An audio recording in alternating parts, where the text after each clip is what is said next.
Every year, a quiet set of stock trades gets filed in Washington. And by law, anyone can read them. They belong to members of Congress. In some stretches, the disclosed trades of certain members have outpaced the S&P 500.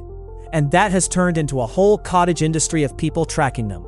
So here is the question worth a few minutes. What exactly gets disclosed? Why might those trades do well? And how do you read this data without fooling yourself? Start with the rule.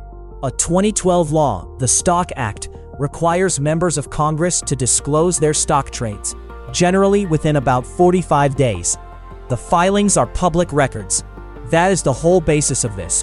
It is not a leak, and it is not insider data.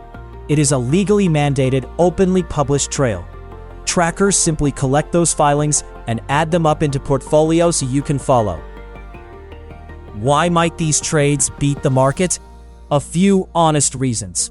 Some members sit on committees close to industries they then trade. Some simply have good timing around policy they can see forming. And a lot of the outperformance, when you look closely, comes from a heavy tilt toward the same large technology names that carried the whole market. In other words, part of the edge can just be owning what already won, not the secret whisper. The data shows the trade. It does not prove the motive.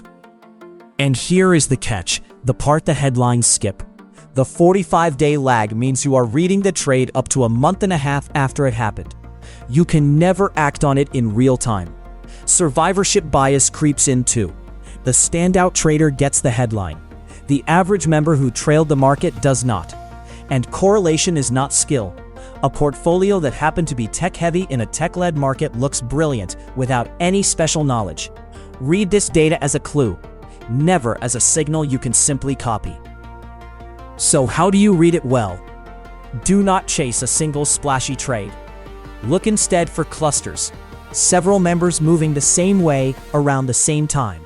And for committee relevance, where a trade lines up with what that member actually oversees. Weight the pattern, not the personality. And always remember the lag.